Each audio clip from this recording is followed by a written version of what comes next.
তো আগের ক্লাসে আমরা হিস্ট্রির টোটাল সিলেবাস ডিসকাস করেছিলাম, তাই তো? আজকে আমরা কনস্টিটিউশনের টোটাল সিলেবাস সম্পর্কে একটু ডিসকাশন করব, তারপর আমরা আমাদের কনস্টিটিউশনের যে ফার্স্ট চ্যাপ্টার সেটা সম্পর্কে ডিসকাশন আজকে করব। আচ্ছা, দেখো, তো অনেকে ইন্ডিয়ান কনস্টিটিউশন বা ভারতের সংবিধান অলরেডি অনেকে ক্লাস হয়তো করেছো, আবার অনেকে হয়তো কনস্টিটিউশন সম্পর্কে খুব একটা আইডিয়া নেই, বা হ্যাঁ একটা জিনিস আছে কিন্তু কি কি পড়তে হবে সেটা নিয়ে একটা অসুবিধা রয়েছে, যে জানা নেই যে কি কি পড়তে হবে। ঠিক আছে, তো সেই প্রথমে আমাদের যে সংবিধান পড়তে গিয়ে আমাদের অনেক কিছু পড়তে হবে সেরকম ব্যাপার নয়, আমাদের মাত্র এই কয়েকটা চ্যাপ্টারই আমাদের পড়তে হবে। ঠিক আছে, কনস্টিটিউশনের যে অনেক কিছু চ্যাপ্টার পড়তে হবে সেরকম ব্যাপার নয়। কনস্টিটিউশনের এই এই যতগুলো আমি এখানে দেখাচ্ছি স্ক্রিনে, যতগুলো পেজ চ্যাপ্টার রয়েছে, এই চ্যাপ্টারগুলো পড়লেই কিন্তু ফুল কনস্টিটিউশন হয়ে যাবে। এর বাইরে দরকার নেই, এর বাইরে অনেক কিছু রয়েছে কিন্তু সেখান থেকে খুব একটা প্রশ্ন আসে না, আর যদিও কিছু এসে থাকে সেগুলো এর মধ্যেই আমি আলোচনা করে দেবো, তার মধ্যেই হয়ে যাবে। হুম?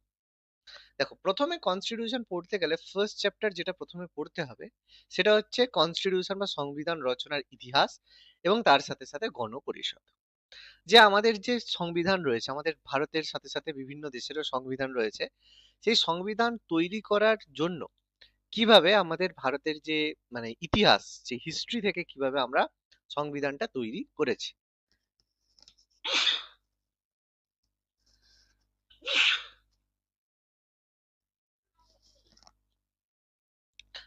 তো আমরা প্রত্যেকেই জানি যে ভারতে যে এসেছিল, ভারতে ব্রিটিশরা এসেছিল। ঠিক আছে, ব্রিটিশরা ভারতকে পরাধীন করেছিল। শুধুমাত্র যে ব্রিটিশরা পরাধীন করেছিল সেরকম নয়, ভারতকে যে পরাধীন করেছিল তার মধ্যে প্রথমে ভারতে এসেছিল কিন্তু পর্তুগিজরা, যারা পর্তুগাল থেকে আসে, তো পর্তুগিজ যারা ছিল তারা কিন্তু ভারতদেরকে প্রথমে দখল করেছিল, প্রথমে এসেছিল তারা ভারতে। তারপর সেখান থেকে এসেছিল যারা হল্যান্ডের অধিবাসী, যাদেরকে আমরা ওলন্দাজ বলে থাকি। ঠিক আছে, হল্যান্ডের অধিবাসী, তারা ভারতে এসেছিল। তারপর গুরুত্বপূর্ণ এসেছিল ব্রিটিশরা ভারতে এসেছিল, এবং তারপর সবার শেষে ভারতে এসেছিল ফ্রান্সের লোকেরা। বলবে যে এত দেশের লোকেরা ভারতে কেন এসেছিল? অনেক দেশেই তারা গিয়েছিল, তার সাথে সাথে ভারতকে নিয়ে তাদের ফ্যাসিনেশন বা এত ভালোবাসা কেন? তো অ্যাকচুয়ালি ভালোবাসা নয়, ভারতে একটা বিশেষ গুরুত্বপূর্ণ জিনিস পাওয়া যেত, সেটা হচ্ছে মশলা বা স্পাইসেস। ঠিক আছে, খুব ভালো করে এটা জানবে যে আজকের দিনে আমরা যে খাবারে যেরকম মশলা ব্যবহার করি, স্পাইসেস যে ব্যবহার করি বা মশলা ব্যবহার করি, সেই মশলাটা কিন্তু ভারতে উৎপাদন হয়ে থাকে, বেসিক্যালি কেরলে। ঠিক আছে, কেরলে আমাদের মশলা প্রচুর উৎপাদন হয়ে থাকে। তো সে আগে এই মশলাটা কি হতো, ভারতে ট্রেড হতো থ্রু মিডল ইস্ট, মানে মধ্য ভারতে, মানে মধ্য এশিয়া, মিডল ইস্টের থ্রু দিয়ে বেসিক এগুলো ট্রান্সফার হতো। মানে সৌদি আরব, তারপর আমাদের ইরান, এইসব অঞ্চলগুলো বেসিক্যালি তো আমাদের হচ্ছে এই অঞ্চলগুলো দিয়ে, মধ্য এশিয়া সেন্ট্রাল এশিয়া দিয়ে এগুলো আমাদের বাণিজ্য বা বাণিজ্য হতো। এরপর কি হলো, পরবর্তী সময় কি দেখা গেল, একটা এম্পায়ার, মানে তুরস্ককে কেন্দ্র করে একটা এম্পায়ার গড়ে উঠেছিল, সেটা হচ্ছে অটোমান এম্পায়ার, নাম হয়তো শুনেছো, অটোমান সাম্রাজ্য।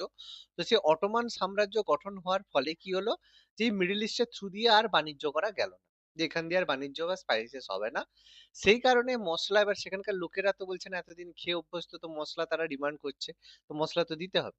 সেই কারণে ভারতে আসার একটা অন্য পথ, একটা এক্সট্রা রুট, রাস্তা খোঁজার একটা চেষ্টা শুরু হলো। সেই চেষ্টাকে কেন্দ্র করে প্রথম অবস্থায় ভারত খোঁজার জন্য বেরিয়েছিল কে, কলম্বাস।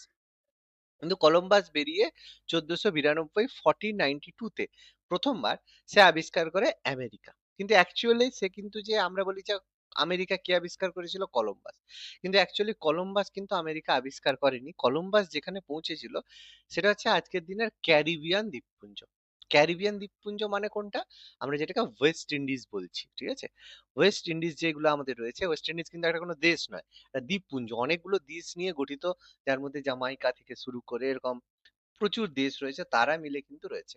তো কলম্বাস প্র্যাকটিক্যালি গেছিল কিন্তু ওয়েস্ট ইন্ডিজে, এবং সে ওয়েস্ট ইন্ডিজে যাওয়ার পরে সে ভেবেছিল সে ভারতে পৌঁছে গেছে, যে ভারতে আসার যে জলপথ, সে ভারতে পৌঁছে গেছে, সেই জন্য সেখানকার লোকেদেরকে সে ইন্ডিয়ান হিসেবে মন বলে দিয়েছিল।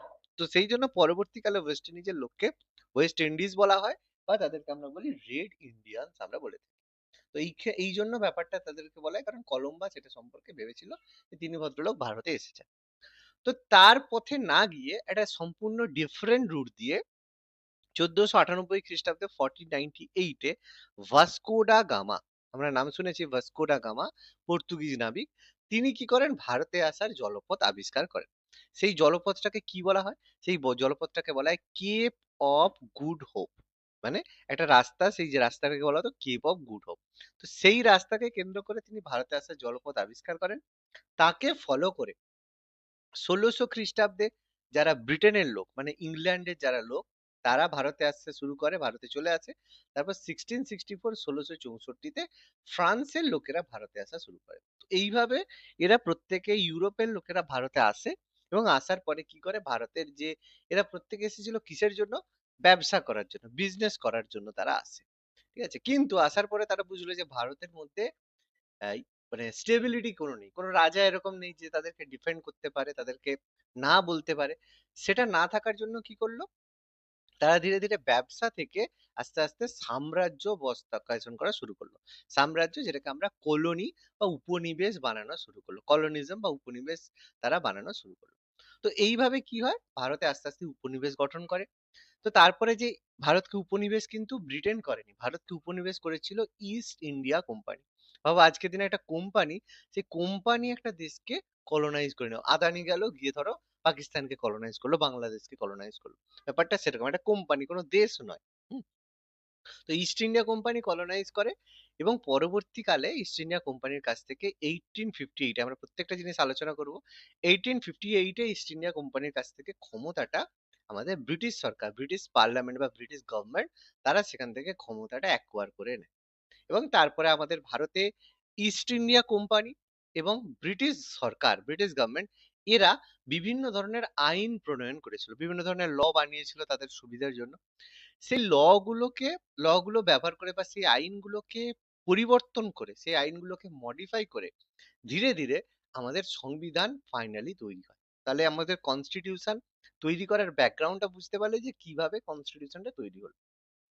তাহলে প্রথমে ভারতে এই যে ইউরোপীয় যেসব বণিকরা, তারা এসেছিল বাণিজ্য করার জন্য। কেন এসেছিল সেটাও আমরা বুঝতে পারলাম।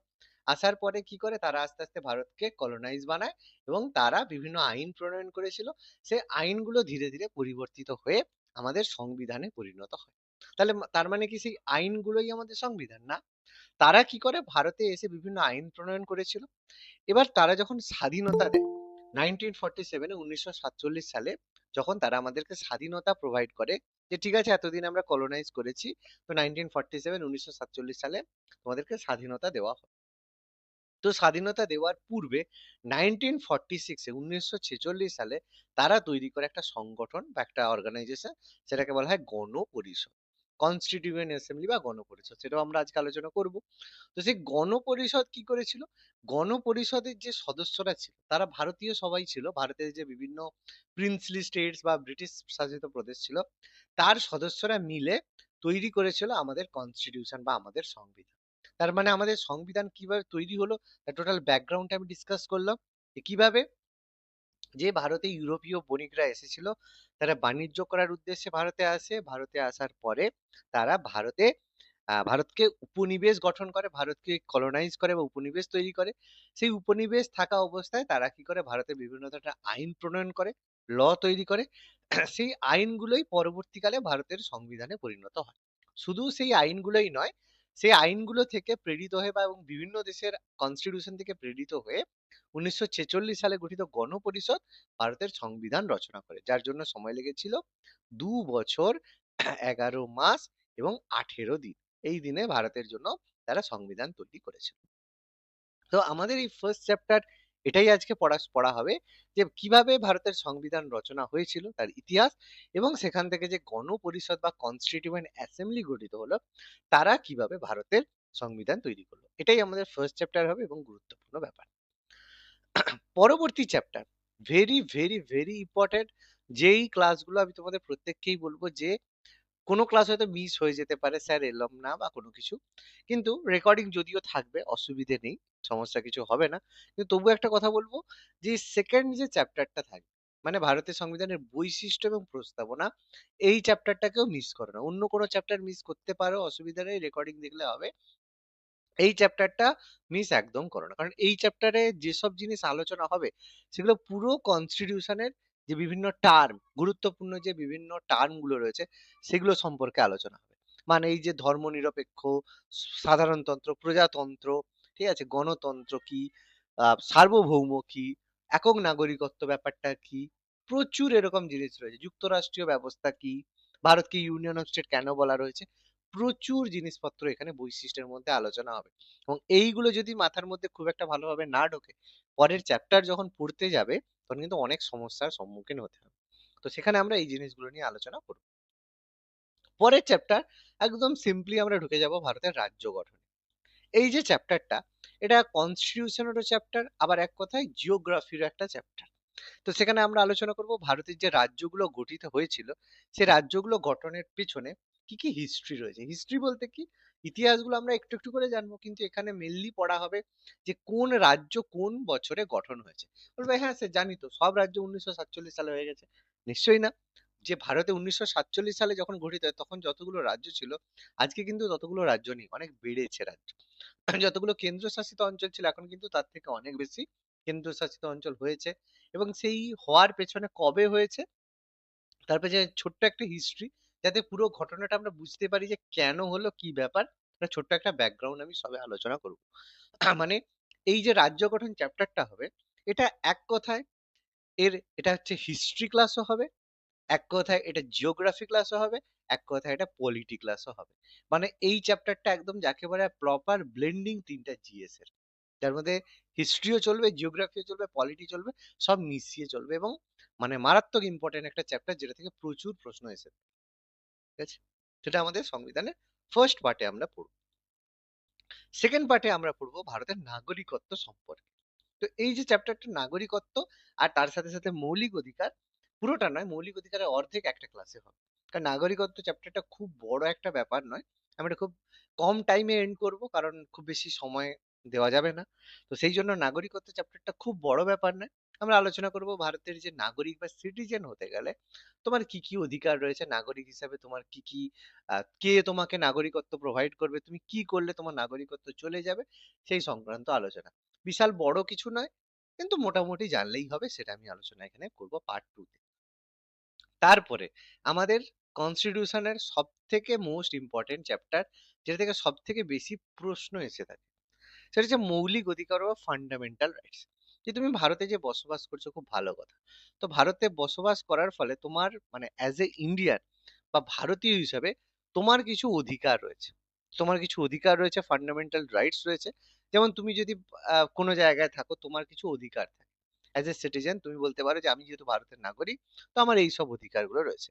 তো যে অধিকারগুলো সম্পর্কে আলোচনা করবো, যে জন্মানোর সাথে সাথে সঙ্গে সঙ্গে তোমাকে কি কি অধিকার বা ফান্ডামেন্টাল কি কি রাইটস তোমাকে দেওয়া হচ্ছে, সেই অধিকারগুলো সম্পর্কে জানবো। যে তার মধ্যে তোমার হচ্ছে কথা বলার স্বাধীনতার অধিকার রয়েছে, সাম্যের অধিকার রয়েছে, ধর্মীয় স্বাধীনতার অধিকার রয়েছে, সাংস্কৃতিক অধিকার। আমরা সমস্ত মৌলিক অধিকার সম্পর্কে আলোচনা করব, যে অ্যাজ এ সিটিজেন হিসেবে তুমি কি কি তোমার অধিকার রয়েছে, কতটা তুমি করতে পারো, কতটা তোমার বাউন্ডারি রয়েছে, সেগুলো তোমার জানাটা দরকার। পার্ট 3 তে আলোচনা করব, এখান থেকে সবচেয়ে বেশি কিন্তু প্রশ্ন এসে থাকে। তারপর আমরা আলোচনা করব পার্ট 4, যেখানে ডিপিএসপি এবং মৌলিক কর্তব্য নিয়ে আলোচনা করা হবে। ডিপিএসপি পার্ট 4 এ রয়েছে, আর মৌলিক কর্তব্য, যেটা সংবিধানে কিন্তু আগে ছিল না, পরবর্তীকালে পার্ট 4 এ হিসেবে অ্যাড করা হয়েছে 1976 এ। আমরা আলোচনা করব প্রপারলি যে সেগুলো সম্পর্কে, যে অধিকার তো তোমার রয়েছে, তার সাথে সাথে কিছু কর্তব্য রয়েছে, এবং রাজ্যগুলোকে কিছু, কেন্দ্র সরকার কিছু নির্দেশ প্রদান করে থাকে, directive principle of state policy, রাষ্ট্র পরিচালনার নির্দেশাত্মক নীতি। সেগুলো নিয়ে আমাদের পার্ট 4 আলোচনা হবে। ভীষণ ইম্পর্টেন্ট, এখান থেকেও প্রশ্ন আমাদের এসে থাকে, ঠিক আছে? তারপর আমাদের আসবে সব থেকে গুরুত্বপূর্ণ অংশ, আরেকটা মোস্ট গুরুত্বপূর্ণ অংশ, সেটা হচ্ছে কেন্দ্রীয় শাসন ব্যবস্থা। কেন্দ্রীয় শাসন ব্যবস্থা মানে যে তুমি ভারতে যে আমাদের যে শাসন ব্যবস্থা রয়েছে, সেটা আমরা প্রত্যেকেই জানি যে কেন্দ্র সরকার আর রাজ্য সরকারের মধ্যে ক্ষমতা ভাগ করা রয়েছে। মানে কিছু অধিকার, এই যে টোটাল যদি ভারত বলি, তার মধ্যে কেন্দ্রে কিছু পাওয়ার রয়েছে, রাজ্যের কিছু পাওয়ার রয়েছে, পাওয়ারকে ডিস্ট্রিবিউট করা রয়েছে। তো সে তার মধ্যে কেন্দ্র সরকারের হাতে কি কি পাওয়ার রয়েছে, এবং তার মধ্যে যে কেন্দ্র সরকারের মধ্যে বিভিন্ন যে এক্সিকিউটিভ মেম্বাররা রয়েছে, যেমন এর মধ্যে আমাদের রয়েছে রাষ্ট্রপতি। রাষ্ট্রপতি কিভাবে নির্বাচিত হন, অ্যাপয়েন্টেড হন। তার সাথে আমাদের রয়েছে ভাইস প্রেসিডেন্ট, উপরাষ্ট্রপতি তিনি কিভাবে নির্বাচিত হন, তার কি কি অধিকার রয়েছে। তারপরে আমাদের হচ্ছে প্রধানমন্ত্রী, আমাদের যে প্রাইম মিনিস্টার রয়েছেন, প্রধানমন্ত্রী রয়েছেন, তার কি কি অধিকার রয়েছে, কি কি ক্ষমতা রয়েছে। তার সাথে সাথে আমরা আলোচনা করব প্রধানমন্ত্রীর নেতৃত্বে যে গঠিত হয় মন্ত্রী পরিষদ, কাউন্সিল অফ মিনিস্টার, তারা কিভাবে অ্যাপয়েন্ট হয়, তার কি কি কাজ রয়েছে। এছাড়া আমাদের যে এরা সব এক্সিকিউটিভ, মানে এরা আমাদের শাসন করে। এর সাথে সাথে আমরা আলোচনা করব যারা কিসের ভিত্তিতে শাসন করবে, আইনের ভিত্তিতে। তো সে আইন তৈরি হয় কোথায়? আইন তৈরি হয় আমাদের পার্লামেন্ট বা সংসদে। সেই সংসদের দুটো কক্ষ, লোকসভা এবং রাজ্যসভা। তো সেই লোকসভা রাজ্যসভা কিভাবে গঠিত হয় সেই সব সম্পর্কে আমরা আলোচনা করব। খুবই ইম্পর্টেন্ট জিনিস, ভীষণ ইম্পর্টেন্ট জিনিস, আমরা এখানে পার্ট 5 এ আলোচনা করব। তারপরে আমরা আলোচনা করব রাজ্যের শাসন ব্যবস্থা। যে কেন্দ্র সরকার তো শাসন করলো, এবার রাজ্য সরকার কিভাবে শাসন করে। রাজ্য সরকারের শাসনের জন্য সবচেয়ে উপরে মানে সবচেয়ে পাওয়ারফুল পজিশনে রাখা হয়েছে কাকে? আমাদের রাজ্যপাল বা গভর্নরকে রাখা রয়েছে। তো যে গভর্নরকে কিভাবে অ্যাপয়েন্ট করা হয়, গভর্নর কিভাবে আমাদের মুখ্যমন্ত্রী, চিফ মিনিস্টার বা মুখ্যমন্ত্রীকে অ্যাপয়েন্ট করে থাকেন। তো মুখ্যমন্ত্রীর নেতৃত্বে গঠিত হয় যে মন্ত্রী পরিষদ, সে মন্ত্রী পরিষদদের সম্পর্কে আলোচনা হবে। তার সাথে সাথে এরা তো আমাদের এক্সিকিউটিভ হলো, তার সাথে সাথে আমাদের আইন তৈরি করার জন্য যে বিধানসভা রয়েছে, তো সেই বিধানসভা কিভাবে গঠিত হয়, তার নির্বাচন কিভাবে হয়, সব সম্পর্কে আমরা আলোচনা করব। ঠিক আছে? এবং last but not the least, very important জিনিস আলোচনা করব, সেটা হচ্ছে ভারতের বিচার ব্যবস্থা। যে কেন্দ্র সরকার তো শাসন করলো, রাজ্য সরকারও শাসন করলো, আইনও তৈরি হয়ে গেল, কোনো অসুবিধা নেই। কিন্তু আইন মতো যদি কাজ না হয় তাহলে কি হবে? তার জন্য রয়েছে আমাদের জুডিশিয়াল সিস্টেম বা বিচার ব্যবস্থা। আমাদের যেসব জাজরা রয়েছে তাদেরকে, তো বিচার ব্যবস্থার মধ্যে আমরা প্রথমেই আলোচনা করব ভারতের বিচার ব্যবস্থার সর্বোচ্চ স্তরে রয়েছে আমাদের সুপ্রিম কোর্ট। তার আন্ডারে, তার নিচে রয়েছে প্রত্যেক রাজ্যের জন্য হাইকোর্ট। আর তার আন্ডারে রয়েছে বিভিন্ন ধরনের সাবঅর্ডিনেট কোর্ট। ঠিক আছে? তো আমরা সাবঅর্ডিনেট কোর্ট সম্পর্কে সেরকম কিছু নয়, সুপ্রিম কোর্ট এবং হাইকোর্ট সম্পর্কে আলোচনা করব। যে এখানে যে চিফ জাস্টিস সিজেআই, তিনি কিভাবে অ্যাপয়েন্ট হন, তার কি কি অধিকার রয়েছে, এবং তার আন্ডারে যে বিভিন্ন ধরনের প্রত্যেক জায়গায় যে জাজরা রয়েছে, বিচারক যারা যে রয়েছে, তারা কিভাবে অ্যাপয়েন্ট হন, তাদের কি কি কাজ রয়েছে, সেগুলো সম্পর্কে আমরা আলোচনা করব। ঠিক আছে? আর সবার শেষে আলোচনা হবে গুরুত্বপূর্ণ বহু জিনিস, যেটা আমাদের মানে মনে রাখা খুব কষ্টকর, কিন্তু মনে রাখতে হবে। সেটা হচ্ছে কনস্টিটিউশনাল অ্যামেন্ডমেন্ট বা সংবিধান সংশোধন, আর্টিকেল 368-র মাধ্যমে হবে। যে আমাদের সংবিধান 1950 সালে যেরকম ছিল, অ্যাজ ইট ইজ কিন্তু সেরকম নেই। তো এর উপরে আমাদের 106 বার সংশোধন হয়েছে। 105 ছিল, 106 বার সংশোধন হয়ে গেছে। তারপরে এখন আমাদের 2026 সালে এসে সংবিধানের কি অবস্থা হয়েছে, কি কি ব্যবস্থা আগে ছিল, কি কি ব্যবস্থার পরিবর্তন হয়েছে, পড়তে হবে। 106টা সংশোধন পড়তে হবে না, তার মধ্যে কিছু কিছু সংশোধন ভীষণ ভীষণ গুরুত্বপূর্ণ, সেগুলো পড়তে হবে। তার মধ্যে অবশ্যই আমাদের 42তম সংবিধান সংশোধন পড়তে হবে, 44তম সংবিধান সংশোধন পড়তে হবে, আরো কিছু 91তম সংবিধান সংশোধন, 56তম, কিছু কিছু গুরুত্বপূর্ণ আছে যেগুলো আমাদের পড়তে হবে, সেগুলো আমাদের আলোচনা হবে। তো এই হচ্ছে আমাদের টোটাল কনস্টিটিউশন বা সংবিধানের আলোচনার বিষয়বস্তু। বোঝা গেল? প্রত্যেকের ক্লিয়ার কি কি পড়া হবে? এবার আমরা ফার্স্ট চ্যাপ্টারে আমরা আজকে এন্টার করব, সংবিধান রচনার ইতিহাস। ক্লিয়ার তো প্রত্যেকে? না কোনো প্রশ্ন থাকলে বল। তাহলে ফার্স্ট চ্যাপ্টার, প্রথমের চ্যাপ্টার যেটা আলোচনা শুরু করছি, সেটা হচ্ছে ভারতের সংবিধান। যেখানে আমরা বলবো যে সংবিধান বা কনস্টিটিউশন বিভিন্ন দেশের বিভিন্ন রকমের হতে পারে। প্রথমত কিছু সংবিধান হয় সেটা হচ্ছে অলিখিত সংবিধান, যেগুলো হচ্ছে আনরিটেন কনস্টিটিউশন। মানে আবার কিছু কিছু দেশের হয় লিখিত সংবিধান বা রিটেন কনস্টিটিউশন। তো অলিখিত সংবিধান কোনগুলো হয়?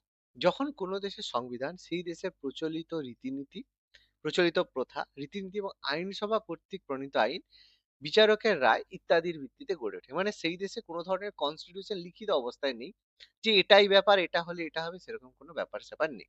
সেখানে ব্যাপার কি, কোনো একটা কেস হয়েছে, সেই কেসের জাজমেন্ট বা একটা যে বিচার, যে রায় দেওয়া হয়েছে, সেই রায় অনুযায়ী, সেই রায় যে আইনসভা যে রায় দিয়েছে, বিচারের যে রায় হয়েছে, সেই রায় অনুযায়ী তার হবে। অথবা সেই দেশের একটা কাস্টমস বা প্রথা রয়েছে যে এইটা হয়ে আসছে এতদিন, সেটাই আইন হয়ে যাবে। তাহলে এই জিনিস বা সেই দেশের যে কালচার বা সেই জায়গার আইনসভা, মানে পার্লামেন্ট কোনো একটা আইন তৈরি করেছে, মানে সেখানে কোনো ফ্লেক্সিবিলিটি থাকবে। এরকম নেই যে লেখা আছে সেই অনুযায়ী চলবে, সেরকম ব্যাপার নেই। যে পার্টি আসবে সেই পার্টি তার মতো করে কিছু আইন তৈরি করে দেবে, সেটাই সেই দেশের কনস্টিটিউশন হয়ে যাবে। আমাদের দেশে কিন্তু এরকম হয় না। আমাদের দেশে বিজেপি এসে যদি বলে যে আমি এই আইনটা চালু করছি, সেটা আমাদের সংবিধান সেরকম কিন্তু হবে না। সেটা আইন বা ল হবে। সেটাই যে সংবিধানের মধ্যে ঢুকে যাবে সেরকম ব্যাপার নয় কিন্তু। সংবিধানের মধ্যে কোনো একটা জিনিসকে এন্টার করতে গেলে যথেষ্ট প্রসেস ফলো করতে হয়। তার সম্পূর্ণ ডিফারেন্ট প্রসেস। আইন তৈরি মানেই কনস্টিটিউশন আমাদের নয়। কিন্তু ব্রিটেনের ক্ষেত্রে যেটা উদাহরণ রয়েছে ব্রিটেনের কনস্টিটিউশন, সেখানে কোনো জিনিস আইন তৈরি হয়ে যাওয়া মানেই সেটা কিন্তু তার কনস্টিটিউশনে ঢুকে যাচ্ছে। আমাদের কিন্তু সেরকম ব্যাপার না। আমাদের কোনো একটা জিনিসের আইন তৈরি মানেই সেটা সংবিধান নয়। না, আমাদের এটা মিসকনসেপশন বা ভুল ধারণা আছে যে একটা আইন হয়ে গেছে মানে সংবিধান হয়ে গেছে। এরকম ব্যাপার না। আমাদের দেশে কনস্টিটিউশন হচ্ছে সর্বোচ্চ আইন, কিন্তু তার নিচে অনেক ধরনের আইন থাকতে পারে, কিন্তু সেগুলো সংবিধান নয়। ঠিক আছে? তো ব্রিটেনের ক্ষেত্রে যা আইন হবে সেটাই তাদের সংবিধান হয়ে যায়। এটা এদের মধ্যে পার্থক্য। এবার লিখিত সংবিধান কি? লিখিত সংবিধান যখন কোনো দেশের যে শাসন কার্য পরিচালনা করার জন্য যে নিয়মাবলী, সেটা হচ্ছে দলিলে লিপিবদ্ধ থাকবে, মানে লেখা থাকবে যে বাবু আমাদের দেশ শাসন করতে হবে এই নিয়ম অনুযায়ী, যা লেখা আছে সেই অনুযায়ী তোমাকে করতে হবে। যে তুমি তোমার মতো করে মানে যা খুশি একটা আইনসভা বানিয়ে দিলে সেরকম হবে না। হ্যাঁ, তুমি যেটা লিপিবদ্ধ আছে সেটাকে চেঞ্জ করতে পারো। তার জন্য সংবিধান তুমি সংশোধন করতে পারো, অ্যামেন্ডমেন্ট করতে পারো। সংবিধানকে সংশোধন করে তুমি বলতে পারো হ্যাঁ আমরা এটা ছিল, এটা আমি সংশোধন করেছি, এবার মানা হবে। সেটা আলাদা কথা। কিন্তু এরকম নয় যে একটা আইন বানালাম সেটাই কনস্টিটিউশন হবে, সেরকম না। দলিলে লিপিবদ্ধ হবে, সেই অনুযায়ী হবে। সংশোধন যদি করো সেই সংশোধন অনুযায়ী হবে। ঠিক আছে? আবার যদি কেউ মনে করে না সংশোধন ভুল ছিল, সেটাকে চেঞ্জ করে আবার সংশোধন করতে পারে, কোনো সমস্যা নেই। সেইভাবে আমাদের দেশের ভারতের সংবিধান, চীন, মার্কিন যুক্তরাষ্ট্র, ফ্রান্স, সুইজারল্যান্ড বলতে পারো প্রায় সমস্ত দেশের যে সংবিধান সেটা কিন্তু লিখিত সংবিধানই থাকে। শুধুমাত্র ব্রিটেনের সংবিধান হচ্ছে অলিখিত সংবিধান। এই কারণে দেখবে যে আমাদের যত সব চোর আছে, ঠিক আছে, এই নীরব মোদী, বিজয় মালিয়া, যত সব চোর আছে, তারা চুরি করে কোথায় গিয়ে ওঠে? সব গিয়ে লন্ডনে গিয়ে ওঠে। কেন ওঠে? কারণ সেই দেশের যে লন্ডনে গিয়ে ওঠার কারণ একটাই হচ্ছে, সেই দেশে গেল, সেই দেশে যাওয়ার সাথে সাথে সেই দেশের সংবিধান তাকে প্রোটেকশন দিচ্ছে, পলিটিক্যাল অ্যাসাইলাম দিচ্ছে। যে হ্যাঁ, সেই দেশে বলে দিয়েছে যে সেই দেশে কেউ যদি এই এত কোটি টাকা যদি ইনভেস্ট করে ব্যবসায়, তাহলে সেই দেশের নাগরিকত্ব পেয়ে যাবে। তাহলে সঙ্গে সঙ্গে বিজয় মাল্য এখান থেকে টাকা চুরি করে সেই দেশে একটা ব্যবসায় বিনিয়োগ করে দিয়েছে। ব্যাস, যে বিনিয়োগ করেছে সেই দেশ বলছে না আমাদের দেশে তো এই ভদ্রলোক তো এখন আমাদের দেশের সিটিজেন, তো তুমি এখান থেকে নিয়ে যেতে পারবে না, ইন্টারন্যাশনাল কোর্টে যাও। ইন্টারন্যাশনাল কোর্টে গেলেও সমস্যা কেন? সেখানে মানে ইন্ডিয়া তো চীনকে বসিয়ে রেখেছে তাদেরকে। যাই হোক, জওহরলাল নেহেরু তো তাকে বলেছে যে হিন্দি চিনি ভাই ভাই করে তাদেরকে হচ্ছে ভেটো ভেটো পাওয়ার তাদেরকে দিয়ে দিয়েছে সিকিউরিটি কাউন্সিলে। ফলে ইন্ডিয়া যা বলছে আর কিছু শুনতে পাচ্ছে না। তো কি করবে? কিছু করার নেই। সেই জন্য সমস্যা। ওই জন্য যত চোর দেখবে সব দেখবে লন্ডনে গিয়ে বসে থাকে, কারণ সেই দেশের কনস্টিটিউশন ভীষণ ফ্লেক্সিবল। ঠিক আছে? এটাই সমস্যা। গভর্নমেন্ট চাইলেও মানে মোদিজি চাইলেও কিছু কিন্তু করতে পারবে না, কারণ সেই দেশের কনস্টিটিউশন সেভাবে রয়েছে। এবার সেই দেশ যদি কিছু করতে যায় তখন সমস্যা হবে। তারা এবার ইন্টারন্যাশনাল কোর্টে গিয়ে বলবে এই দেখো ভারত আমাদের গন্ডগোল করছে। তো ব্রিটেন, আমেরিকা যদি কিছু করে কেউ কিছু বলতে পারবে না, কারণ সে সবচেয়ে শক্তিশালী দেশ। ভারত কিছু করলে বা অন্য দেশ কিছু করলে কি না স্যাংশন লাগিয়ে দেবো, এই ব্যাপার সেই ব্যাপার। ওই জন্য ভারতকে শক্তিশালী হতে হবে, আর ভারত ধীরে ধীরে শক্তিশালী হচ্ছে। এবার এবার আমাদের যে সংবিধান তৈরি হয়েছিল তার পটভূমি, যেটা আমি একটু আগে একটু আলোচনা করলাম, সেই কথাটাই এখানে বলা রয়েছে। যে প্রথমে দেখলাম ভারতে এসেছিল যে ভাস্কো ডা গামা, আমরা আলোচনা করলাম। তারপরে আস্তে আস্তে ধীরে ধীরে ইস্ট ইন্ডিয়া কোম্পানি ভারতে আসে কবে? 1600 খ্রিস্টাব্দে। তাহলে 1600 খ্রিস্টাব্দে ইস্ট ইন্ডিয়া কোম্পানি লন্ডনে তৈরি হয় এবং তারা ভারতে আসে। তখন মুঘল সম্রাট ছিল আমাদের আকবর। কারণ আকবর ভারতের যে মুঘল শাসক হিসেবে তিনি কিন্তু 1605 1605 পর্যন্ত তিনি কিন্তু ছিলেন। তারপরে তার পুত্র জাহাঙ্গীর সিংহাসনে বসে। তো ইস্ট ইন্ডিয়া কোম্পানি যখন প্রতিষ্ঠিত হয় তখন কিন্তু 1605-এ আকবর ভারতের মানে সম্রাট ছিল। তারপর 1605-এ হচ্ছে যখন জাহাঙ্গীর ছিল তখন ইস্ট ইন্ডিয়া কোম্পানি ভারতে আসে। তো তারা এসে ভারতে প্রথমবার একটা বাণিজ্য কুঠি নির্মাণ করে। সেটা আমরা পরে হচ্ছে এই হিস্ট্রিতে আলোচনা করব। যে আসার পরে তারা প্রথমেই কিন্তু প্রথমে ট্রেড করেছিল। তারপর তারা বাণিজ্য কুঠি নির্মাণ করেছিল কোথায়? আমাদের গুজরাটের সুরাটে। এরা প্রথম ছিল। তারপরে মাছলিপট্টনম থেকে শুরু করে বহু জায়গাতে বানায়। প্রথম বাণিজ্য কুঠি তারা তৈরি করে সুরাটে তৈরি করে, এবং সেই সময় তৎকালীন যে মুঘল সম্রাট ছিল আমাদের জাহাঙ্গীর, তো জাহাঙ্গীরের কাছ থেকে তারা পারমিশন নেয় যে বাবু আমরা বাণিজ্য করার জন্য এখানে আসছি। তো প্রথম অবস্থায় টমাস রো এসেছিল, তারপরে ক্যাপ্টেন হকিন্স এসেছিল, তাদের কাছ থেকে এরা পারমিশন পায়। আমরা এগুলো পরে ডিসকাশন করব, এগুলো হিস্ট্রিতে আলোচনা হবে, আমি এখানে ডিসকাশন করছি না, একটু জানিয়ে দিলাম, ঠিক আছে? তো তারা এরকম ভাবে ট্রেড করছে, কোনো সমস্যা নেই। তারপর ধীরে ধীরে কি হয়, তারা আস্তে আস্তে ক্ষমতা পাওয়া শুরু করে। যেমন মুঘল সাম্রাজ্য, মুঘল যখন উইক হয়, মুঘলরা উইক হয় মেনলি 1707, 1707-এ যখন ঔরঙ্গজেব, ঠিক আছে, যখন ঔরঙ্গজেব তিনি মারা যান, সঙ্গে সঙ্গে মুঘলরা কি হয়, সম্পূর্ণ উইক হয়ে যায়। মারাঠারা শক্তিশালী হয়, ঔরঙ্গজেবের মৃত্যুর সাথে সাথে বাকিরা সব উইক হয়ে যায়। অলরেডি আগেই দুর্বল হয়ে গেছিল, 1700 থেকেই দুর্বল হয়ে গেছিল। সম্ভাজি মহারাজকে মারার পর থেকে মুঘলদের অবস্থা ভীষণই খারাপ হয়ে গেছিল। তো ঔরঙ্গজেবের মৃত্যুর পরে টোটালি ডিক্লাইন হয়, এবং তারপরে ইস্ট ইন্ডিয়া কোম্পানি প্রেসার দিয়ে, আমরা প্রত্যেকেই জানি 1717-তে কি হয়, ফারুক সিয়ারের ফরমান লাভ করে। ফারুক সিয়ার যে মুঘল সম্রাট ছিল, ফারুক সিয়ার তার কাছ থেকে একটা ফরমান পায় যে বাংলা, বিহার, উড়িষ্যা থেকে তারা ফ্রি ট্রেড করবে, যেটাকে সেই সময় তৎকালীন ভাষায় কি বলা হতো, দস্তক বলা হতো, ঠিক আছে? বলতো দস্তকের অপব্যবহার, ফ্রি ট্রেড করার তারা পারমিশন পেয়ে গেল। তো এরপরে কি হলো, তারা সমস্ত যে ব্যবসা তারা নিজেরা কন্ট্রোল করা শুরু করে, অন্যান্যদেরকে কম্পিটিশন থেকে সরিয়ে তারা পাওয়ারফুল করতে শুরু করে। তো সেই জন্য এবার পরবর্তীকালে যখন সিরাজউদ্দৌলা 1756-তে আসে, সে এটাকে খুব একটা মেনে নিতে পারেনি যে এরকম ইস্ট ইন্ডিয়া কোম্পানি এসে আমাদের উপরে বাণিজ্য করবে, গন্ডগোল করবে। তো তিনি রিভল্ট করলেন, তিনি বললেন না, এসব এখানে করা যাবে না। তো তিনি যখন রিভল্ট করলেন, তখন ইস্ট ইন্ডিয়া কোম্পানি মীর জাফরের সঙ্গে ষড়যন্ত্র করে 1757 সালে হলো পলাশির যুদ্ধ। প্রত্যেকেই আমরা জানি ব্যাটেল অফ পলাশি হলো, যেখানে মীর জাফরের বিশ্বাসঘাতকতায় সিরাজউদ্দৌলা পরাজিত হয়ে যায়, এবং তারপরে মীর জাফরকে সিংহাসনে বসানো হয়, এবং মীর জাফর সিংহাসনে বসে সেও ব্রিটিশদের অত্যাচারে সেও ভীতিশ্রদ্ধ হয়ে যারা ডাচ বা ওলন্দাজ ছিল তাদের সাথে চেষ্টা করে ব্রিটিশদেরকে সরাতে। কিন্তু যুদ্ধ হয়, ব্যাটেল অফ বিদারের যুদ্ধ, তাতে ওলন্দাজরা বা ডাচরা পরাজিত হয়, তো তারা ভারত ছেড়ে চলে যায়। মীর জাফরকে সরিয়ে তার জামাই মীর কাসিমকে সিংহাসনে বসিয়ে দেওয়া হয়। ভালো কথা। এবার মীর কাসিম সেও বলছে না, ওসব মানবো না, সেই জন্য তাকেও সরিয়ে দেওয়া হয়, 1764-63 তাকে সরিয়ে দেওয়া হয়, দিয়ে আবার মীর জাফরকে বসানো। তো মীর কাসিমকে সরিয়ে দিতে সে কি করেছিল, আন্দোলন করেছিল, সে বিদ্রোহ করেছিল, এবং 1764-এ হয় ব্যাটেল অফ বক্সার। বক্সারের যুদ্ধ হয়, যাতে মীর কাসিম, তারপর হচ্ছে তোমার দ্বিতীয় শাহ আলম এবং নবাব সুজাউদ্দৌলা, মানে বাংলা বিহার, মানে বাংলা বিহার আর মুঘল একসাথে তিনজনে পরাজিত হয় বক্সারের যুদ্ধে। সেটাকে প্রকৃত ডিফিট বলা হয়, সেটা পলাশির যুদ্ধকে তো কোনো যুদ্ধ বলা হয় না, কারণ বিশ্বাসঘাতকতা ছিল। তো বক্সারের যুদ্ধে ব্রিটিশরা জয়লাভ করে যায় খুব সিম্পল ভাবে, মানে জয়লাভ করে, এবং তারপরে তারা ফোর্স করে 1765 সালে একটা ট্রিটি সাইন করতে, যেটাকে আমরা দিওয়ানি লাভ বলি, যেটা 1765-এ হয়, যার মাধ্যমে কি হয়, বাংলা, বিহার এবং উড়িষ্যা সবচেয়ে হাইলি ফার্টাইল জায়গা, তার জায়গা দেওয়ানি লাভ শুরু করে। দেওয়ানি লাভ মানে ট্যাক্স কালেকশন, যে এই জায়গা থেকে যা হবে সমস্ত ট্যাক্স ব্রিটিশরা কালেক্ট করবে। ভালো কথা, এটা আমাদের হয়, এবং তার সাথে সাথে যে দ্বৈত শাসন বা ডায়ার্কি প্রচলন করা হয়, মানে ইস্ট ইন্ডিয়া কোম্পানি শাসন করবে, মানে তারা টাকা পয়সার দেখবে, আর নবাব যে থাকবে সে শুধু শাসন করবে, রুল করবে, মানে নবাবদের হাতে থাকবে মানে ক্ষমতাহীন শাসন, যে কোনো টাকা পয়সা দেওয়া হবে না, ক্ষমতা নেই, তুমি শাসন করো। আর এদের কাছে থাকবে সমস্ত ক্ষমতা, কিন্তু তারা শাসন করবে না, তারা টাকা পয়সা নিয়ে নিয়ে যাবে। এই জন্য এই সময়টাকে বলা হয় ড্রেন অফ ওয়েলথ, মানে এখান থেকে সম্পদকে প্রচুর নিয়ে যাওয়া শুরু করে, যেটাকে আমাদের পরবর্তীকালে দাদা ভাই Naoroji, grand old man of India, দাদা ভাই নৌরোজি, তিনি হচ্ছেন যে grand old man of India, ভারতের প্রবীণ নাগরিক বলা হয়। তো গ্র্যান্ড ওল্ড ম্যান, তো তিনি হচ্ছেন তার যে বিখ্যাত সম্পদের নির্গমন বা ড্রেন অফ ওয়েলথ থিওরি আমাদের দিয়েছেন, যেখান থেকে আমরা বুঝতে পারি ব্রিটিশরা আমাদের কাছ থেকে কত টাকা বা কত সোনা আমাদের এখান থেকে নিয়ে গেছিল, সম্পদকে নির্গমন করে নিয়ে গেছিল, ঠিক আছে? কোনো অসুবিধা নেই, ড্রেন অফ ওয়েলথ। এবার এর সাথে সাথে ক্ষমতা বৃদ্ধির সাথে সাথে বিভিন্ন আইন প্রণয়ন করাও তারা কিন্তু শুরু করে, বিভিন্ন ধরনের আইন তারা শুরু করে, কোনো সমস্যা নেই, আইন করে।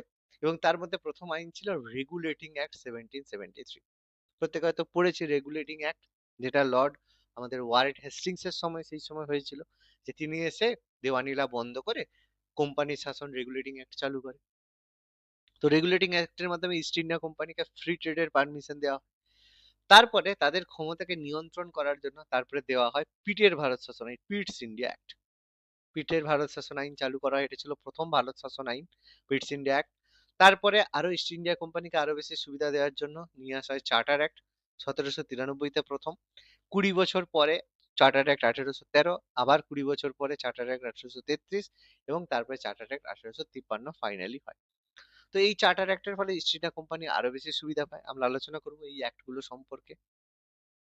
এরপর এই অ্যাক্টের ফলে এর মধ্যেতে আমাদের বিভিন্ন ধরনের দমনমূলক নীতি চলে, অধীনতামূলক মিত্রতা নীতি, সত্ত্ব বিলোপ নীতি সবই চলে।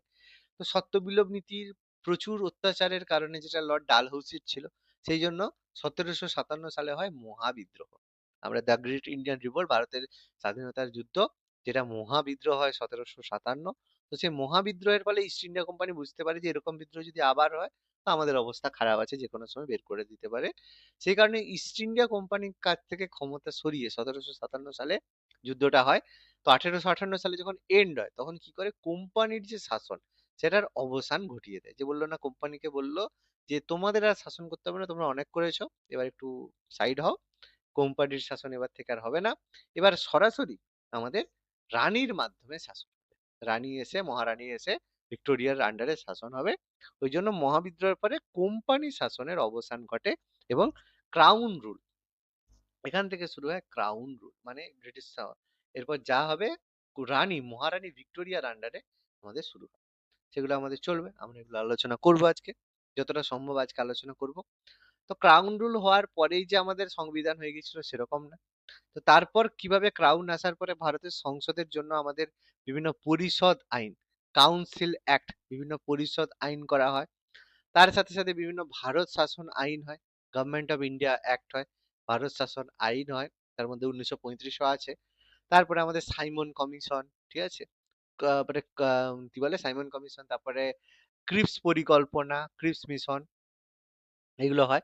এবং ফাইনালি ভারতে আসে ক্যাবিনেট মিশন 1946। ক্যাবিনেট মিশন আমরা আলোচনা করব এখানে। 1946 সালে আসে ক্যাবিনেট মিশন। সেই ক্যাবিনেট মিশনের আন্ডারে ভারতে গঠিত হয় গণপরিষদ, এবং সেই গণপরিষদ কি করে, ভারতের জন্য সংবিধান রচনা করে। এবার প্রথম যে গণপরিষদের দাবি, সেটা কিন্তু প্রথমে তুলেছিল এম এন রয়, মানবেন্দ্রনাথ রয়, 1934। কমিউনিস্ট নেতা মানবেন্দ্রনাথ রয়, তিনি প্রথমবার বলেছিলেন যে ভারতের সংবিধান রচনার জন্য একটা গণপরিষদ বা কনস্টিটিউয়েন্ট অ্যাসেম্বলি গঠন করতে হবে। আমরা এটা আলোচনা করব। এবার ভারতের সংবিধানের যে প্রথম ড্রাফট, যে সংবিধানটা কেমন হবে, তার একটা ড্রাফট তৈরি করতে হতো। তো তার ড্রাফট কিন্তু 1928 সালে মতিলাল নেহেরু, ফাদার অফ জেল নেহেরু, তিনি কিন্তু প্রথমবার তার যে বিখ্যাত নেহেরু রিপোর্ট তিনি উত্থাপন করেছিলেন, যেখানে তিনি সংবিধান রচনার যে খসড়া, আমাদের যে সংবিধান হবে তার খসড়া প্রস্তাব, যেটা ড্রাফট, সেটা কিন্তু তিনি প্রথম প্রকাশ করেছিলেন। যদিও সেটা সেভাবে অ্যাকসেপ্টেড হয়নি, তার কারণ কংগ্রেস অ্যাকসেপ্ট করেছে, কিন্তু এই ড্রাফটের পর থেকেই মোহাম্মদ আলী জিন্নাহর সঙ্গে আমাদের কংগ্রেসের একটা বিরোধ দেখা দেয়, এবং সেই বিরোধের ফলেই কিন্তু তিনি মুসলিম লীগে চলে যান। ঠিক আছে, তো আমরা আলোচনা করব, হিস্ট্রিতেও আমাদের আলোচনা হবে এগুলো, তবে কনস্টিটিউশন এগুলো একটু মাথার মধ্যে রাখতে হবে। ফাইনালি কি হয়, 1946 সালে যে ক্যাবিনেট মিশন ভারতে আসে, সেই ক্যাবিনেট মিশনের প্রস্তাব অনুসারে ভারতে গণপরিষদ গঠিত হয়, এবং এই গণপরিষদই ভারতের যে সংবিধান রচনা করেছিল, এই সংবিধানটা তৈরি হয়েছিল 1949 সালে 26শে নভেম্বর, যেটাকে আমরা সংবিধান দিবস বা কনস্টিটিউশন ডে বলে পালন করে থাকি। 1949 সালে 26শে নভেম্বর সংবিধান গৃহীত হয়েছিল, এই জন্য এটাকে আমরা কনস্টিটিউশন ডে বা সংবিধান দিবস বলে থাকি। ঠিক আছে, আর কার্যকর হয়েছিল কবে, 1950 সালের 26শে জানুয়ারি। সেটা কবে, আজকে তো নাকি, না অন্য কোনো দিন? আজকেই তো 26শে জানুয়ারি নাকি? খুব ভালো দিনে ক্লাসটা হচ্ছে। তাহলে এই দিনটাই হচ্ছে প্রজাতন্ত্র দিবস, রিপাবলিক ডে। প্রজাতন্ত্র দিবস 26শে জানুয়ারি কার্যকরী করা হয়েছে। এবার তোমাদের যদি জিজ্ঞেস করি, এতদিন থাকতে থাকতে হঠাৎ 26শে জানুয়ারি কেন সংবিধান কার্যকরী হয়েছিল, বলো তো? কি হয়েছিল 26শে জানুয়ারি, কোনো গুরুত্ব আছে না নেই?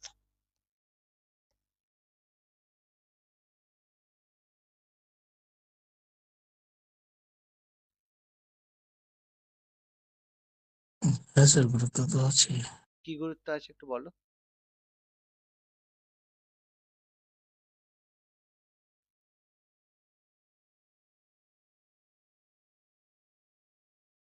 জানা আছে না জানা নেই?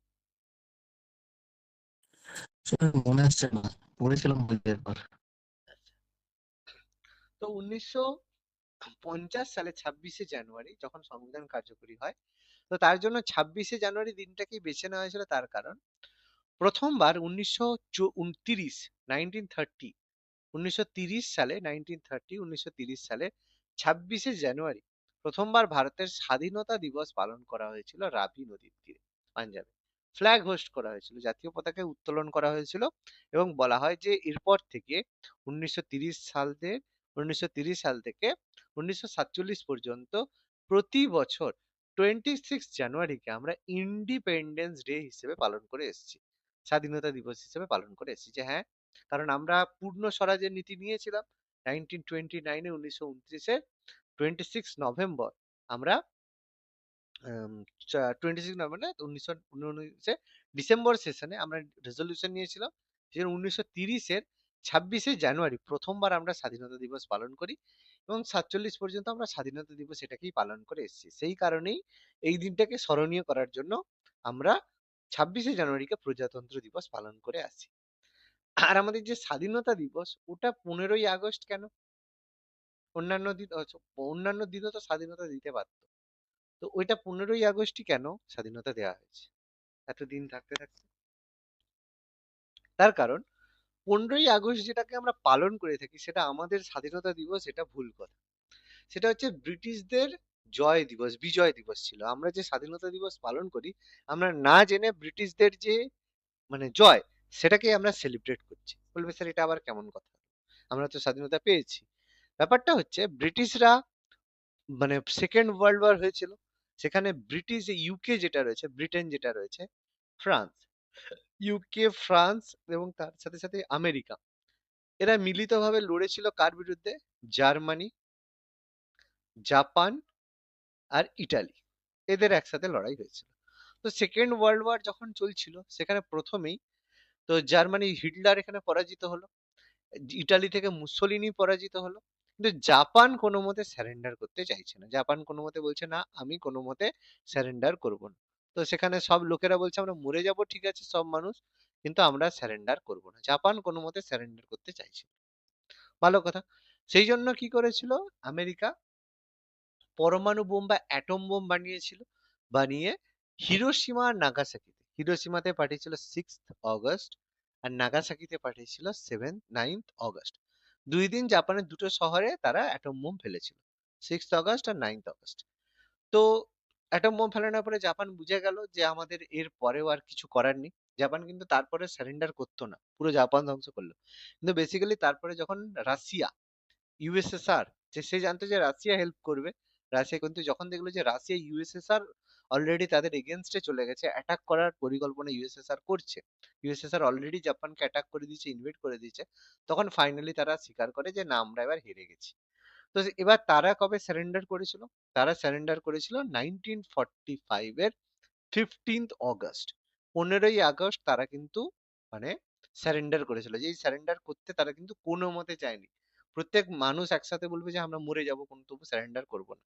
সারেন্ডারকে তারা ভীষণ খারাপ চোখে দেখতো, মারা যাওয়া তার থেকে বেশি প্রেফারেবল।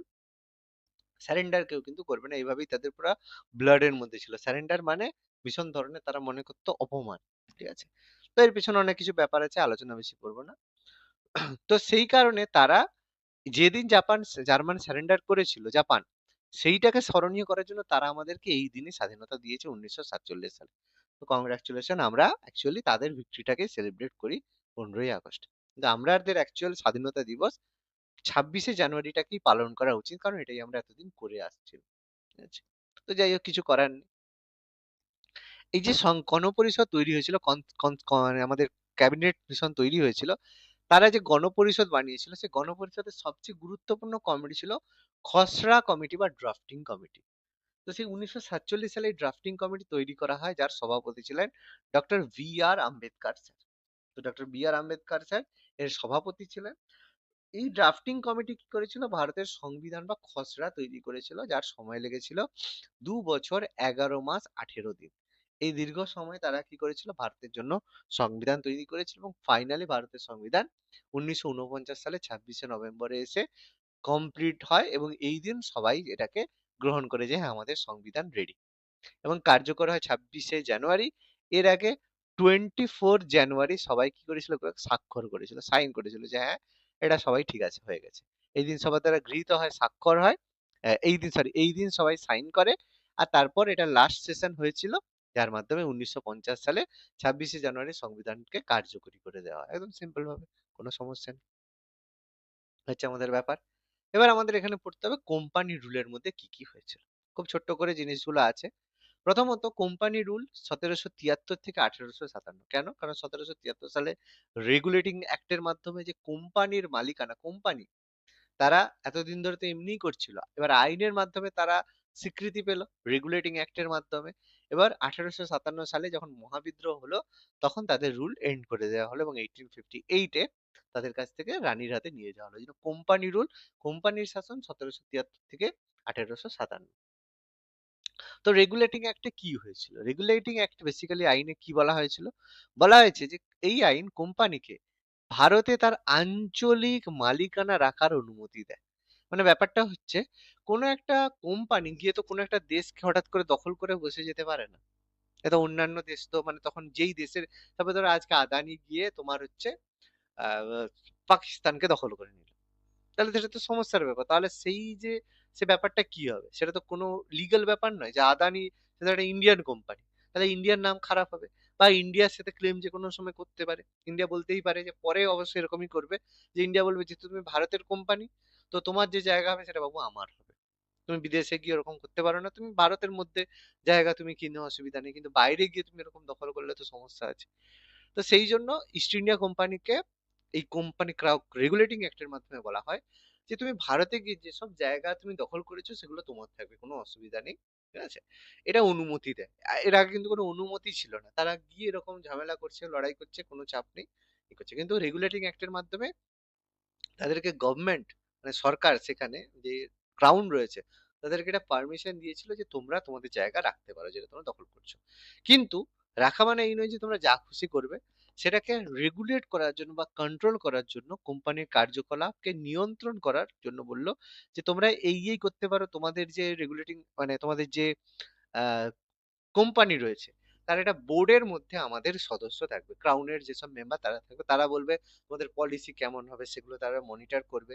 তোমরা কিছু গন্ডগোল করছো কিনা, অত্যাচার করছো কিনা, সেসব আমরা কিন্তু নজরদারি করব, মনিটরিং করব। মানে মেন কথা, কোম্পানির যে কাজ কে সেটা নিয়ন্ত্রণ, যে তোমার জায়গা তোমার থাকবে, তো বোর্ডের মধ্যে আমরা থাক, মানে তোমাদের যে বোর্ড হবে, বোর্ড অফ কন্ট্রোল হবে, কোর্ট অফ ডিরেক্টর হবে, তার মধ্যে আমরা থেকে নজরদারি করবো। মেনলি দেখবো যে তোমরা কোনো খারাপ কাজ করছো না, যাতে আমাদের দেশের নাম খারাপ। ভালো কথা ছিল। এই আইনে কি করা হয়, আমাদের যে তিনটে প্রেসিডেন্সি ছিল, Kolkata Presidency, Bombay Presidency, Madras Presidency ছিল, সেই আইনে কি করা হয়, কলকাতা প্রেসিডেন্সির জন্য একটা গভর্নর অ্যাপয়েন্ট করা হয়, গভর্নর জেনারেল করা হয়। এতদিন কি হতো, তিনটে প্রেসিডেন্সিতে করে একটা করে গভর্নর থাকতো। কলকাতা প্রেসিডেন্সির একজন গভর্নর, বম্বে প্রেসিডেন্সির একজন গভর্নর, মাদ্রাজ প্রেসিডেন্সির একজন গভর্নর, তিনটে প্রেসিডেন্সি। এবার কি করা হলো, এবার বলা হলো যে ফোর্ট উইলিয়াম, মানে কলকাতা, ফোর্ট উইলিয়ামটা আমাদের কলকাতাতে অবস্থিত, 1700-তে গঠিত হয়েছিল। তো সে ফোর্ট উইলিয়াম, যে কলকাতা প্রেসিডেন্সিতে একজন গভর্নর জেনারেল থাকবে। তো গভর্নর জেনারেল বলতে কি, তার পদটা কি হবে, যে প্রত্যেক জায়গায় একজন করে গভর্নর থাকবে, মানে যেটা অলরেডি আছে সেরকম তো থাকবেই। মানে বম্বে প্রেসিডেন্সির একজন গভর্নর রয়েছেন, তারপরে হচ্ছে মাদ্রাজ প্রেসিডেন্সির একজন গভর্নর, কিন্তু কলকাতা প্রেসিডেন্সির যে গভর্নর রয়েছে, তাকে আর গভর্নর না বলে তাকে বলা হবে গভর্নর জেনারেল। ব্যাপারটা কেন? তার কারণ বোম্বে প্রেসিডেন্সি বা মাদ্রাজ প্রেসিডেন্সির যে গভর্নররা হবে, এদের প্রত্যেককে কলকাতা প্রেসিডেন্সির গভর্নরের কাছ থেকে অনুমোদন নিতে হবে। মানে তারা তোমাদের হেড থাকবে, কোনো সমস্যা নেই, তোমরা বোম্বে প্রেসিডেন্সির হেড, তুমি মাদ্রাজ প্রেসিডেন্সির হেড, কিন্তু যেটাই হবে কলকাতা প্রেসিডেন্সির যে গভর্নর আছে সে যেটা বলবে সেই অনুযায়ী করতে হবে। মানে তাকে একটা স্পেশাল পাওয়ার দেওয়া হলো গভর্নর জেনারেল হিসেবে। ঠিক আছে, দেওয়া হলো, কিন্তু তারা গন্ডগোল করছে, তবুও তারা মানতে চাইছে না। পরে দেখবো আমরা মারাঠা যখন দেখবো, মারাঠাদের এই বোম্বে প্রেসিডেন্সির গভর্নর একজনের সাথে চুক্তি করছে, আবার কলকাতা প্রেসিডেন্সির গভর্নর জেনারেল সে একটা অন্য চুক্তি করছে, দুজনের সাথে গন্ডগোল, ফলে একটা মানে গন্ডগোল লেগে যাচ্ছে। সেই জন্য এটা পরবর্তীকালে এগুলোকে আরো বেশি রেগুলেট করার জন্য এটা করা হয়েছিল। পরে আমরা এগুলো সম্পর্কে আলোচনা করবো, হিস্ট্রিতে আমাদের আলোচনা হবে এগুলো। তো সেই এছাড়া বাংলার যে গভর্নর, যে বললাম তাকে একটা স্পেশাল পদ দেওয়া হয়, বাংলার গভর্নর জেনারেল করা হয়। আর প্রথম ব্যক্তি ছিল ওয়ারেন হেস্টিংস। তাহলে ওয়ারেন হেস্টিংস বাংলার গভর্নর ছিলেন, শেষ বাংলার গভর্নর এবং প্রথম বাংলার গভর্নর জেনারেল ছিলেন। তো তাকে এই পদটা দেওয়া হলো। সেই ভদ্রলোক ছিলেন, ইনি এসে প্রথম যে দ্বৈত শাসনের অবসান ঘটিয়ে রেগুলেটিং অ্যাক্ট চালু করেন। খুবই গুরুত্বপূর্ণ ব্যক্তি। আর এই ভদ্রলোকের একটু থ্যাংক ইউ জানাতে পারো, কারণ কারণ এই ভদ্রলোকের জন্য আমরা আজকের দিনে ইতিহাসটা পড়তে পারছি। কারণ সব তো একদম ডিস্ট্রয় করে দিয়েছিল ইতিহাস। আর যদি এই ভদ্রলোক না মানে না থাকতো, তাহলে সবই মনে হতো যে মানে যে ভুলভাল ইতিহাস আমরা পড়ে এসেছি সেগুলোই থাকতো। মানে তিনি সেই সময় আর্কিওলজিক্যাল সার্ভে অফ ইন্ডিয়ার করে সেখান থেকে বহু তথ্য, বহু ইমেজেস, বহু রেকর্ড তিনি কালেক্ট করে রেখেছিলেন। সেই জন্য পরবর্তীকালে না হলে কি হতো, যে সবই ভারতে কোনোদিন মন্দির ছিল না, যা ছিল প্রথম থেকে মসজিদই ছিল।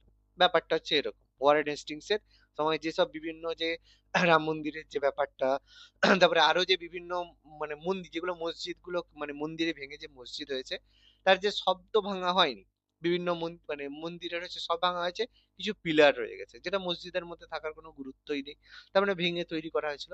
এরকম বহু হিস্ট্রি রয়েছে যেগুলো ওয়ারেন হেস্টিংস এর কারণে, যেগুলো রক্ষণাবেক্ষণ করা হয়েছিল। তিনিই প্রথম এই জিনিসগুলো করেছিল, যার কারণে আমাদের যে ইতিহাস বা হিস্ট্রি আমাদের অ্যাকচুয়ালি আমরা জানতে পেরেছি। না হলে কিন্তু কিছুই সেরকম জানা যেত না। তিনিই প্রথম এগুলো জানার চেষ্টা করেছিল, আর সেগুলোই পরবর্তীকালে হয়েছে। এবার তারপরে স্বাধীনতার পরে যতদিন কংগ্রেস সরকার এসেছে, কংগ্রেস সরকার বলেছে না, সব হবে, খোঁজ কিছু খোঁড়া যাবে না, কারণ যা খুঁড়লে মাটি থেকে সব ইতিহাস বেরিয়ে যাবে। তো সেই জন্য তারপর খোঁড়াখুড়ি বন্ধ ছিল। তারপরে আবার খোঁড়াখুড়ি শুরু হয়েছে। এবার খোঁড়াখুড়ি করতে অনেক কিছু বেরিয়ে যাচ্ছে। তো সেই নিয়ে অনেক সমস্যা হচ্ছে চারিদিকে। তো এইসব ব্যাপার আর কি। তো ওয়ারেন হেস্টিংস এইরকম প্রথম গভর্নর জেনারেল ছিলেন। তার সম্পর্কে আরো বিস্তারিত বিবরণ আমরা আলোচনা করব আমাদের যে পরবর্তী যে হিস্ট্রি ক্লাস হবে, সেখানে আমরা আলোচনা করবো ওয়ারেন হেস্টিংস সম্পর্কে। এই সময় তৈরি হয় কলকাতার ফোর্ট উইলিয়ামের সুপ্রিম কোর্ট তৈরি হয়। যেসব আইন তো হচ্ছে, কিন্তু সেই আইন অনুযায়ী কাজ হচ্ছে কিনা সেগুলো তো দেখতে হবে। সেই জন্য 1774-এ সুপ্রিম কোর্ট প্রথম এস্টাবলিশ করা হয় বিচার ব্যবস্থার জন্য। কিন্তু ওই যে একটা কথা আছে, যে রক্ষক সেই যদি ভক্ষক হয়, তাহলে তো কিছু করার নেই। তো সুপ্রিম কোর্টের যে প্রধান বিচারপতি, এই সুপ্রিম কোর্টে একজন প্রধান বিচারপতি থাকতো, আর তিনজন হচ্ছে সহকারী বিচারপতি থাকতো। তো সেই সুপ্রিম কোর্টের প্রধান বিচারপতি অ্যাপয়েন্ট করা হয়েছিল স্যার ইলিজা ইম্পেকে।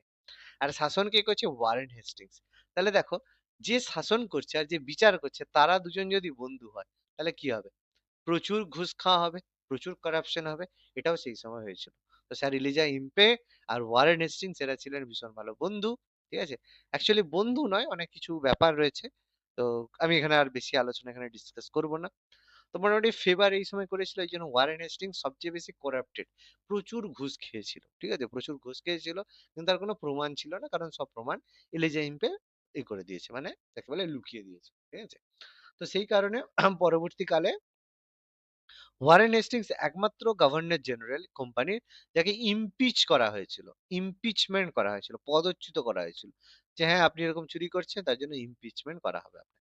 যে ইমপিচমেন্ট করা হয়, কিন্তু তার বিরুদ্ধে যে চার্জেস গুলো এসেছিল, যে অভিযোগগুলো এসেছিল, সেগুলো কিন্তু প্রমাণ করা যায়নি, নট প্রুফড, প্রমাণ করা যায়নি। কারণ সব প্রমাণ তো লোপাট করে দেওয়া হয়েছে। তো একমাত্র ভাইসরয় আর একমাত্র গভর্নর জেনারেল যাকে ইমপিচমেন্ট করা হয়েছিল বা পদচ্যুত করা হয়েছিল, তিনি ছিলেন ওয়ারেন হেস্টিংস। ঠিক আছে? তো তার কারণ ছিল এলিজা ইম্পে। তো এই সময় একটা গুরুত্বপূর্ণ ঘটনা ছিল মহারাজা নন্দকুমার। ঠিক আছে? মহারাজা নন্দকুমারের একটা কেস, তার কাছ থেকে প্রচুর ঘুষ নিয়েছিল ওয়ারেন হেস্টিংস। তার প্রমাণ সব এলিজা ইম্পেকে দিয়েছিল। তো এলিজা ইম্পেকে তিনি দেওয়ার পরে পরবর্তী সময় যখন কোর্টের হিয়ারিং হয়, তখন এই কোর্টের কোনো রকম কোনো দলিল বা কোনো রকমের কথা না শুনে, কোর্টের ফার্স্ট ডে প্রথম কথাতেই এলিজা ইম্পে জাজমেন্ট শুনিয়ে যায় যে মহারাজা নন্দকুমারের ফাঁসি হবে। তো এটা সবাইকে অবাক করেছিল যে কোনো রকমের বিচার হলো না, কোনো কথা হলো না, কোনো কথা ছাড়াই প্রথমেই জাজমেন্ট। তো সেই সময় কোনো জাজমেন্টের বিরুদ্ধে আপিল হতো না, তো মহারাজা নন্দকুমারের ফাঁসি হয়েছিল কোনো রকমের কোনো বিচার বা আর্গুমেন্ট ছাড়া, কোনো স্টেটমেন্ট ছাড়াই। এটাকে বলা হয় জুডিশিয়াল মার্ডার। এটা পরীক্ষায় প্রচুর আসে, কোশ্চেন আসে, জুডিশিয়াল মার্ডার কোন ঘটনাটাকে বলা হয়। আচ্ছা, জুডিশিয়াল মার্ডার এটাকে বলা হয়। ঠিক আছে? তো এটা ছিল প্রথম রেগুলেটিং অ্যাক্ট। তারপরে আছে অ্যাক্ট অফ সেটেলমেন্ট। এবার অ্যাক্ট অফ সেটেলমেন্ট 1781, এখানে কি হয়, এই যে রেগুলেটিং অ্যাক্টে ছিল, তার মধ্যে অনেক কিছু ত্রুটি ছিল, অনেক কিছু ফ্লস ছিল। যে এই করা যাবে না, সেটা করা যাবে না। অর্থাৎ ইস্ট ইন্ডিয়া কোম্পানিকে অনেক বেশি ক্ষমতা দেওয়া হয়েছিল। সেই জন্য এটাকে সংশোধন করার জন্য, মানে নিয়ন্ত্রক আইন মানে রেগুলেটিং অ্যাক্টকে এটাকে সংশোধন করার জন্য পাস করা হয় অ্যাক্ট অফ সেটেলমেন্ট। তো সেখানে কি বলা হয়? সেখানে বেসিক্যালি বলা হয় যে এতদিন কি ছিল? এই এক্সিকিউটিভ আর জুডিশিয়ারি একসাথে ব্যবস্থা ছিল। সেই কারণে এত করাপশন হয়েছে। তো সেটাকে ঠিক করার জন্য অ্যাক্ট অফ সেটেলমেন্টের মাধ্যমে করা হয় যে নির্বাহী বিভাগ মানে বিচার বিভাগ থেকে, নির্বাহী বিভাগ মানে এক্সিকিউটিভ থেকে নির্বাহী বিভাগকে পৃথক করা হবে। যে দুটো সম্পূর্ণ আলাদাভাবে কাজ করবে, এদের মধ্যে কোনো সম্পর্ক থাকবে না, যেটা আজকের দিনে ব্যাপারটা রয়েছে। বিচার বিভাগ আর আইন বিভাগ আলাদা। তো সেখানে বলা হয়েছিল যে আইন বিভাগ, এই আইন বিচার বিভাগের সংশ্লিষ্ট ক্ষেত্রগুলিকে সংজ্ঞায়িত করে, যে কোন কোন জায়গায় বিচার করা সম্ভব, করতে পারবে সুপ্রিম কোর্ট, কোন জায়গায় করতে পারবে না, এক্সিকিউটিভদের কি কি ক্ষমতা রয়েছে, দুজনের মধ্যে একটা পৃথক করার চিন্তা ভাবনা হয়েছিল। তো অ্যাক্ট অফ সেটেলমেন্ট এই জন্য একটা গুরুত্বপূর্ণ পদক্ষেপ ছিল। এবার তারপরেও দেখছি ইস্ট ইন্ডিয়া কোম্পানি সেভাবে মানছে না, মানে সেভাবে ফলো করছে না। সেই কারণে 1784 ব্রিটেনের প্রধানমন্ত্রী ছিল উইলিয়াম পিট। তিনি কি করেন? তিনি ইস্ট ইন্ডিয়া কোম্পানিকে নিয়ন্ত্রণ করার জন্য একটা আইন পাস করেন, যেটাকে পিটস ইন্ডিয়া অ্যাক্ট বা পিটের ভারত শাসন আইন বলা হয়ে থাকে। তো পিটস ইন্ডিয়া অ্যাক্ট বা পিটের ভারত শাসন আইন 1784 পাস হয়, যেখানে বলা হয় ভারতে কোম্পানি অধিকৃত ভূখণ্ডকে সরাসরি ব্রিটিশ সরকারের সম্পত্তি হবে। মানে এখান থেকে বলে দেওয়া হয় যে ইস্ট ইন্ডিয়া কোম্পানি যেসব ভূখণ্ড অধিকার করবে সেগুলো সরাসরি ব্রিটিশ সরকারের সম্পত্তি হবে। রেগুলেটিং অ্যাক্টে কি বলা হয়েছিল যে যে জায়গাগুলো দখল করবে সেই জায়গাগুলো সেই কোম্পানির থাকবে, কোনো সমস্যা নেই। কিন্তু পিটের ভারত শাসন আইনে বলে দেওয়া হলো যে কোম্পানি যেসব জায়গা দখল করবে সেগুলো সরাসরি ব্রিটিশ সরকারের সম্পত্তি হয়ে যাবে। ব্যাস, এটা পুরো কন্ট্রোল হয়ে গেল। এবার চার্টার অ্যাক্ট আছে। চার্টার অ্যাক্টের মাধ্যমে কি হয়? চার্টার অ্যাক্ট করার উদ্দেশ্যই ছিল যে ভারতে যে শাসন ব্যবস্থা রয়েছে সেই শাসন ব্যবস্থাকে সংস্কার করার জন্য রিফর্ম করার চেষ্টাই ছিল চার্টার অ্যাক্ট। তো সেখানে প্রথম চার্টার অ্যাক্ট 1793-তে বলা হয় যে ইস্ট ইন্ডিয়া কোম্পানির যে একচেটিয়া বাণিজ্যের অধিকার সেটা আরো 20 বছর বাড়ানো হলো, যে 20 বছর আরো টাইম দেওয়া হলো যে তুমি একচেটিয়া বাণিজ্য করো। তাহলে 1813 পর্যন্ত কবে? 1813-তে আরো 20 বছর বাড়ানো হলো, তবে একচেটিয়া বাণিজ্যের অধিকার লোপ করে দেওয়া হয়। যে এবার বলা হলো যে কোনো যদি ইউরোপিয়ানরা তারাও বাণিজ্য করতে পারবে। তাহলে এতদিন শুধু ইস্ট ইন্ডিয়া কোম্পানি বাণিজ্য করতে পারতো, এবার যে কেউ এসে বাণিজ্য করতে পারবে। এবং প্রথমবার শিক্ষার জন্য 1 লক্ষ টাকা বরাদ্দ করা হয়, যে এডুকেশন পারপাসে 1 লক্ষ টাকা বরাদ্দ করে, তারা বেসিক্যালি তাদের শিক্ষার জন্যই করেছিল।